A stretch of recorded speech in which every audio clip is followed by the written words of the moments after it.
Students, आज हम आपको एक्सप्लेन करेंगे क्लास 10th हिंदी NCERT क्षितिज पुस्तिका काव्यखंड चैप्टर 5 है और इसमें अट नहीं रही का सेकंड पार्ट वीडियो हमारा 4th है। इसमें हम उत्साह कविता जो है इसकी संदर्भ प्रसंग व्याख्या आपको एक्सप्लेन करेंगे।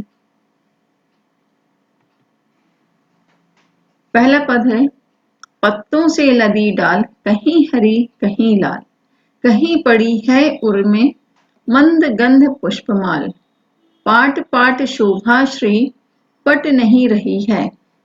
इसका संदर्भ इस तरह से लिखेंगे। प्रस्तुत पद्यांश हमारी हिंदी की पाठ्य पुस्तक क्षितिज भाग 2 में संकलित कविता अट नहीं रही है से लिया गया है और इस कविता के रचयिता महाकवि सूर्यकांत त्रिपाठी निराला जी हैं। प्रसंग इस तरह से लिखेंगे। प्रस्तुत कविता में कवि ने फागुन माह की मनोहारी और मादक शोभा का सजीव चित्रण प्रस्तुत किया है।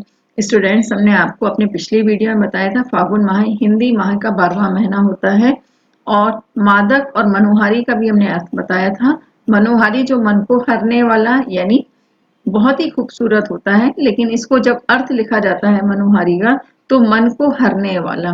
मादक यानी जिसमें बहुत ज्यादा आनंद की अनुभूति हो उसे मादक बोला जाता है, मद जिसको बोला जाता है।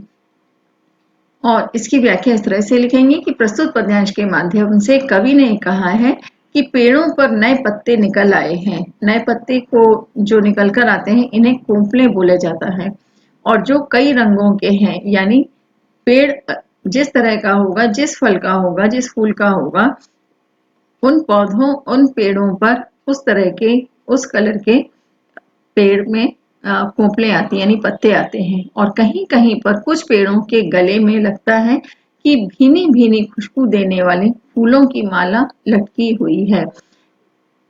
यहाँ पर इसका मतलब ये है कि पेड़ों के गले में यानी कुछ पेड़ जो हैं जिनमें फूल इतने अच्छी तरह से खिल चुके हैं कि और उनकी जो खुशबू है भीनी भीनी यानी मंद मंद धीरे धीरे जो उसकी खुशबू जो हल्की हल्की खुशबू जो आ रही है, ऐसा प्रतीत होता है कि जैसे उस पेड़ के गले में किसी ने माला लटका दी हो और हर तरफ सुंदरता बिखरी पड़ी है और वह इतनी अधिक है कि धरा पर समा नहीं रही, यानी इतनी खूबसूरती है फाल्गुन माह में पृथ्वी पर कि इस धरती पर उस खूबसूरती को समाने के लिए जगह नहीं है। इतना अच्छा वर्णन इसे प्रस्तुत किया है सूर्यकांत त्रिपाठी निराला जी ने। और इनकी काव्यगत विशेषताएं अगर हम देखें तो इन्होंने इस तरह से लिखी इनकी काव्यगत विशेषताएं कि निराला जी ने छंद मुक्त होकर अपने काव्य की रचना की है।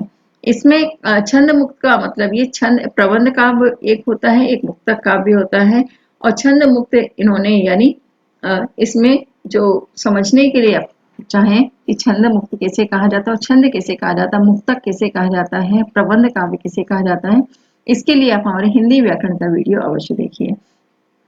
दूसरी विशेषता यह कि इनके काव्य में प्रकृति चित्रण के माध्यम से मानव हृदय की भावना व्यक्त की गई है, यानी प्रकृति का जो चित्रण इन्होंने प्रस्तुत किया है उससे मनुष्य के हृदय में उठने वाली जो भावनाएं उसको व्यक्त किया गया है। नेक्स्ट है, भावों की सूक्ष्म अभिव्यक्ति इनके काव्य की मुख्य विशेषता रही है, यानी जो मनुष्य के अंदर जो भाव होते हैं, इमोशंस होते हैं, भावनाएं होती हैं, वो छोटी छोटी जो भावनाएं हैं मनुष्य कई बार कह नहीं पाता है लेकिन उसे प्रतीत होता है और कहने के लिए शब्द नहीं होते हैं। तो इन्होंने सूर्यकांत त्रिपाठी निराला जी ने उस अभिव्यक्ति को बहुत ही खूबसूरती से अपने काव्य में प्रस्तुत किया है। फिर नेक्स्ट है, प्रस्तुत काव्य में तुकबंदी यानी लयबद्धता के माध्यम से कविता को गीत के रूप में भी प्रस्तुत किया जा सकता है।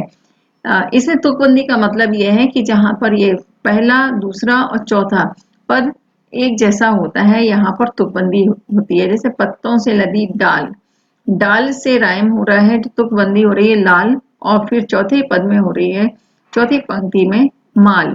तो ये जो तुकबंदी है डाल लाल माल, ये तुकबंदी कहलाती है, तुकांत कहला जाता है ये। फिर नेक्स्ट है, कविता में सुंदर शब्दों का प्रयोग करके कविता को बहुत ही सुंदर रूप इन्होंने प्रदान किया है।